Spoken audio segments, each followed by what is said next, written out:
Welcome to my channel where we question everything. Today's topic is an alternative viewpoint, and it's trying to make sense of the current events. And this is going to be part 2. Now, I probably will be repeating some items, and unfortunately that is necessary to keep the narrative going and to explain the viewpoint or the situation as I consider it. In any case, I have expressed many times that the world is a complex environment and that usually multiple factors have to be considered in order to understand or to process certain events. And usually a simplification of that is unfortunately an error, or I wouldn't say a fallacy, but it usually leads to erroneous deductions. If you know what they are, any case. So let's start with today's branch or faction, or I would say today's type of influence or reason why the world is as it currently is. Now, I believe there are multiple factions in the world that either compete with each other or they do not work in coordination with each other. I do not believe there's something like Illuminati that has all-encompassing power, or that the Rothschilds and those type of people control everything in the world.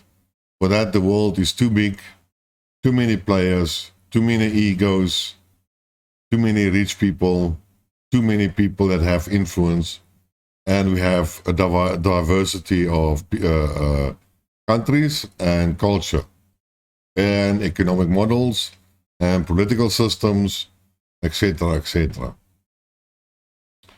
And actually, the focus is usually on the Western nations. And today's topic goes more about the American, or the USA, if you want to call it. Now, as I expressed in my videos before, well, actually in 1944, but it became effective after the Second World War in 1945, the Bretton Woods Agreement was compiled and then ratified by a number of countries, which were usually America, Europe, and, well, Britain and France and Australia and Japan and so on. And basically it tried to establish a global currency. And because the Americans said that they have about 2/3 of the world's gold, they believe that the US dollar and the US economy should be considered as the benchmark. And therefore it became a global currency. And it was pegged against the dollar, against the gold. And the gold was pegged against $35 to an ounce. And basically all other countries' currencies are thereby pegged against the dollar, and thereby against the gold. And you can basically exchange the currencies towards the US dollar within a certain boundary, and you can exchange the US dollar for the gold in order to obtain gold. And the effect of this was to have a currency that cannot be created out of thin air. That means not a fiat currency, but it has to be backed by some form of commodity, in this case gold. And this would basically prevent countries of overspending basically what they earned, their GDP or their tax base, if you want to call it like that. And basically, the currencies should have remained stable. Well, everything went hunky-dory, and it worked for a while. Oh, just for the sake, the Soviet Union never agreed to the Bretton Woods Agreement because the IMF and the World Bank was established, and the Soviet Union said that those are just extensions of the American financial system. That's just a little bit of a tidbit. Well, in any case, it worked everything fine until America got involved in the Vietnam War and raked up enormous amounts of debt and couldn't pay back the debt. And when France came and wanted to convert the US dollars into gold in order to get some gold back, the Americans said no. And then in 1971, it went off the gold standard. And I think in 1976, the Bretton Woods effectively came to an end. After 1971, the US dollar became a floating currency, and thereby meaning a fiat currency, backed by nothing. And so the rest of the currencies in the world also changed to a floating exchange value and a fiat status. Well, that was the end of the stabilized global monetary system, which was at that stage a failure. And as I explained before, at that stage, a lot of countries have already committed in keeping dollar reserves in the reserve, and the dollar was thereby fairly widely distributed throughout the world reserve bank vaults and economies. Well, after that, the Americans convinced Saudi Arabia to only sell the oil in dollars, and thereby the petrodollar was established. And well, if other countries wanted to buy oil, they had to purchase dollars, and therefore they had to keep dollars in reserve, and all dollar transactions went through the banking system in New York, and thereby America had full control over all dollar or all trade and financial transactions, because it controlled the banks through which the dollar transaction had to go. It also created an artificial demand for dollars because of the petrodollar. And by that, the Americans were capable of printing money. And usually when you print money, you dilute your monetary supply, and thereby you decrease the value of your money relative to other currencies. So if South Africa would print more South African rands, then we will dilute the amount of rands in circulation and thereby devalue, and you will find that our exchange rates towards the dollar and other currencies will fall, and we have to pay more rand. That means also it creates inflation and basically has a negative impact.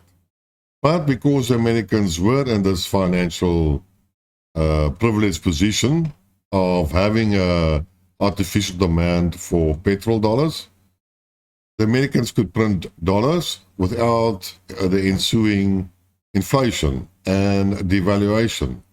Basically, the rest of the world had to carry that, and this effectively created a form of subsidization of the American dollar. And yes, as the American economy increased and they imported more than they exported, the balance of payments increased, and the rest of the world was basically financing the lifestyle of the American population. And everything hunky-dory and everything went well. And the Americans basically effectively colonized the rest of the world via their financial system and via the strength of their dollar. And then, like typical, if you look at modern ways, it's like the Chinese. The the Chinese started to develop the economy, invite capital and expansions, and modify the political system a little bit. And a lot of countries started to invest in China and move a lot of their manufacturing capabilities to China because labor was cheap there. And this meant that in America, it started to slowly deindustrialize by moving a lot of their manufacturing industry to China. And basically, then America turned into a service economy, mostly, and a financial system economy. And therefore, you had the software developments like Facebook and Google and Twitter and all the other major software houses or social medias. And then you had the big investment banks like JP Morgan and Goldman Sachs and so on, and they started to have a huge influence. And then we had the lot of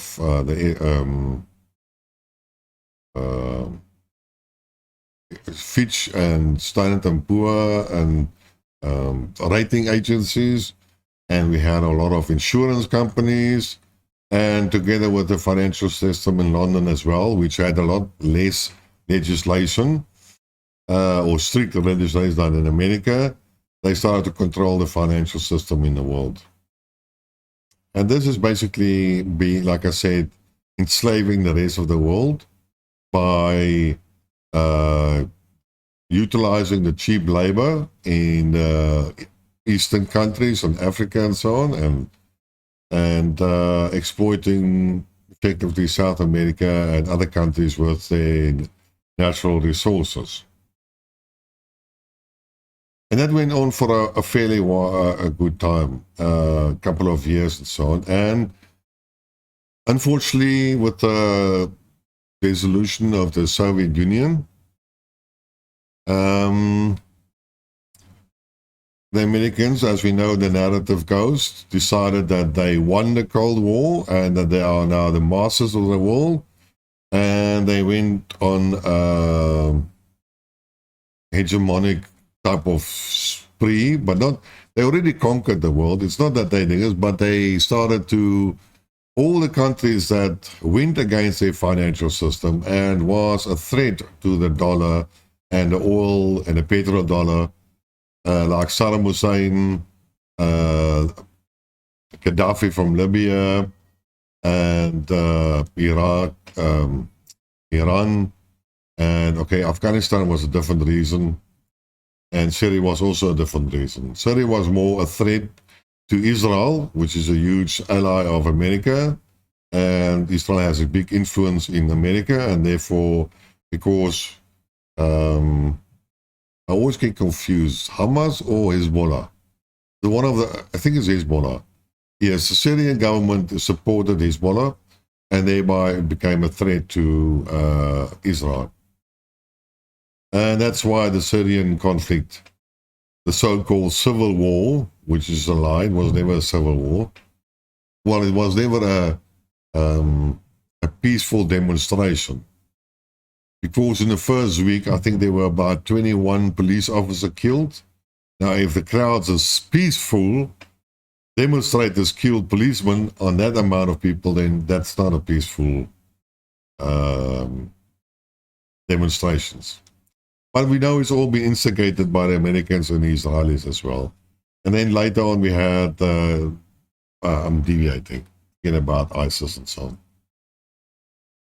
But the point here is that anybody that tried to step out of line, because America was now the only remaining superpower, they tried to suppress it.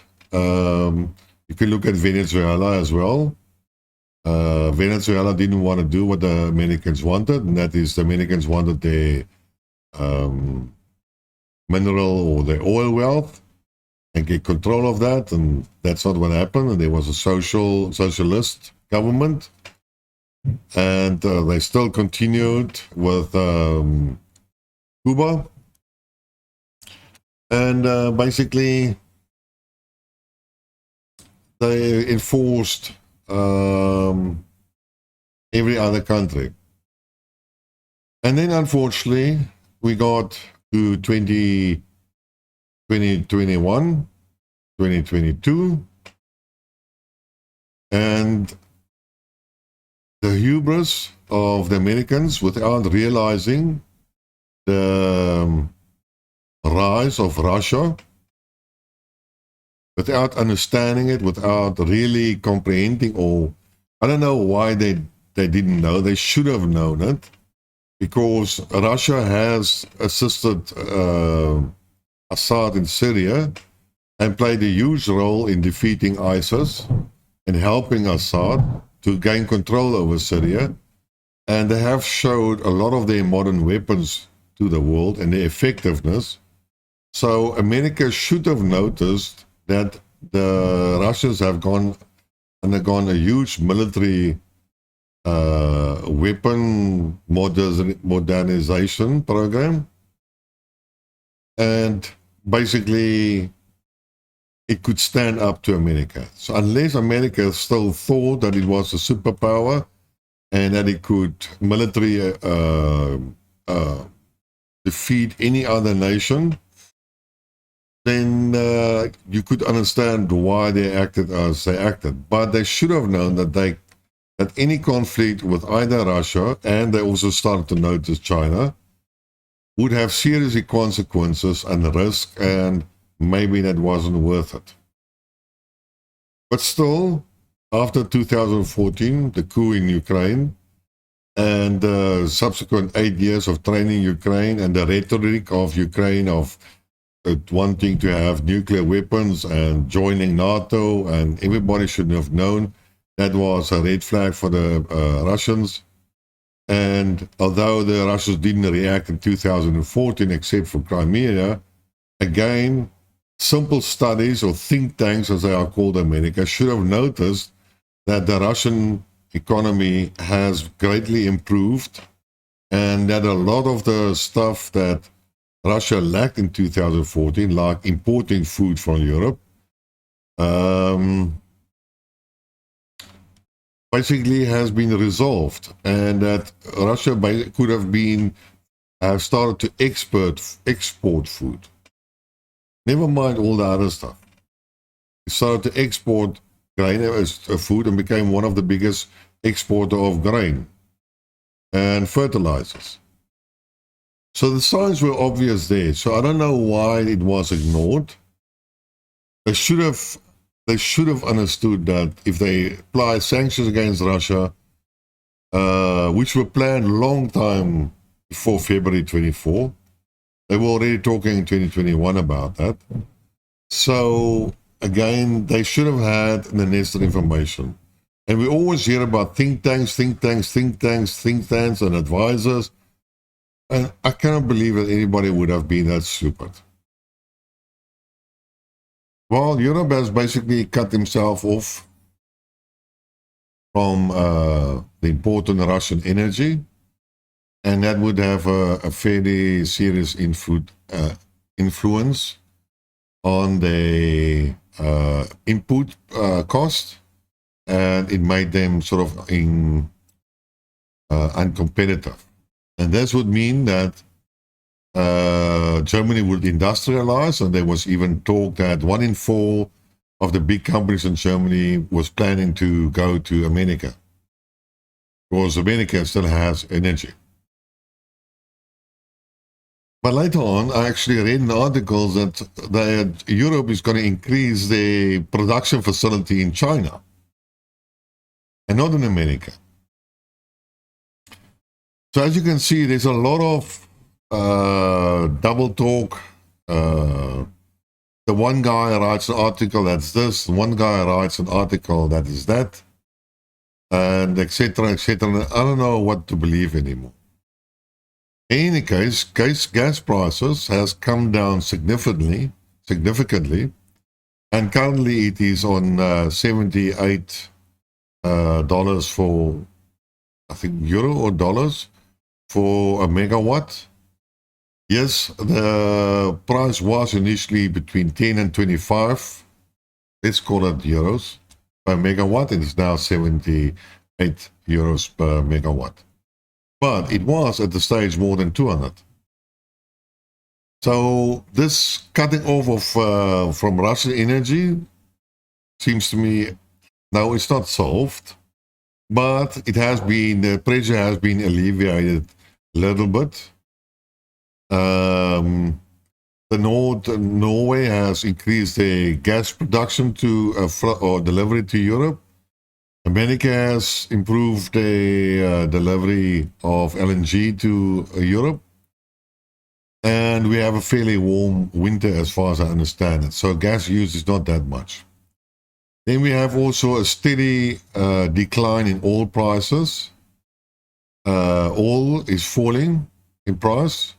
Even with the oil cap, this fanatical, idiotic idea of the American Reserve Bank, or whoever implemented, Janet Yellen, that's not going to work.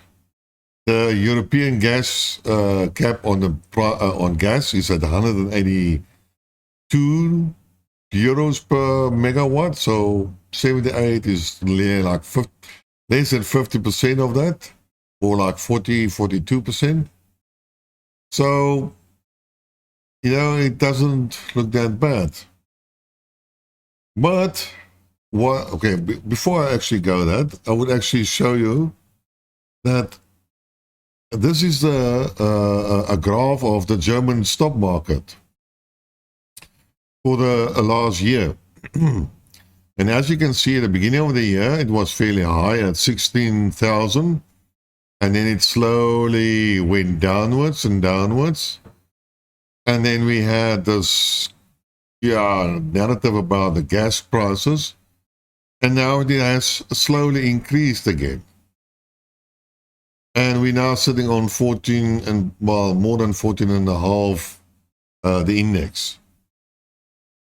And this basically means that the people, the finance people, have faith in the German economy. And they don't see it as so much as gloom and doom. Now, unfortunately, I'm always a little bit skeptic about this type of data and the financial systems. They have been many times wrong. I mean, we had some depressions and we had some crashes on the stock exchange. So one can put a little bit of doubt in it, or risk factor if you want to call it. But somehow, why would they invest in Germany? If Germany wants to deindustrialize, if they're going to have an energy problem. And I talked about in a different video, is that the gas usage in Germany is only 40%, 14% to 16% of the electricity generation. And only 38% is of the heating done in Europe or Germany is done by gas. So yes, they have a gas shortage. Yes, they have a problem with that. Yes, it might not fully net, but it's still not the majority of the economy. And like I said, they're considering moving some of their production facilities to China instead of America. So we have contradicting narratives. But what is more important, and this is why we're actually trying to, what I would like to do is that there's a group in America or in Europe, in their government, and we call it probably in a deep state, because I don't believe it's like the financial people itself, the banking systems. They have a different reason, which I will address probably in part 3 of this series. So these guys understand the privileged position of how the Western and American economy works, and that they realize the privileged position, and that the rest of the world is financing the living standard of the Western, European, American continents. But with this now, the move that basically Russia has made, and when Russia draw the line in the sand and said until here, no further, and then started to stand up against America or NATO. And we see that it got the support of China, which is the biggest economy in the world, who has all the manufacturing capability, and the establishment or the advancement of BRICS, the new attitude of Saudi Arabia, the exports of oil and payment of oil not only in US dollars anymore. And I believe the exchange rate of dollars in world, well, the share of the dollar in exchanges of payment in the world, I believe is now 56%. But that's also a debatable point because I've read some other numbers as well, and one has to ask yourself which one is now right. So the US dollar is not that dominant anymore, and therefore it is not that much financed and supported by the rest of the economy. And with the BRICS countries, and like I said, Russia and China wants to create a multipolar world and basically establish a parallel type of economy and financial system, because what the Americans have done is they have abused their financial position by, they started off with Venezuela, by refusing to hand over back their gold, their confiscation of their oil assets or fuel stations in America, Iran's confiscation of money, Libya's money that was confiscated, Afghanistan, their money was confiscated, and now the huge billions of dollars and euros of Russian Reserve Bank and assets have also been frozen, and they have been cut off by SWIFT. And like I always said, sanctions is a two-edged sword, cuts both ways. And in this way, Russia and China, who were prepared for this, is now establishing an alternative parallel financial system. And that will threaten the current status quo and the privileged position of the dollar. And this specific group, call it the deep state, they know what is happening and they are trying to prevent it at all costs. And that is one of the reasons why we see the support for Ukraine. We see the support, the propaganda that is being told. And the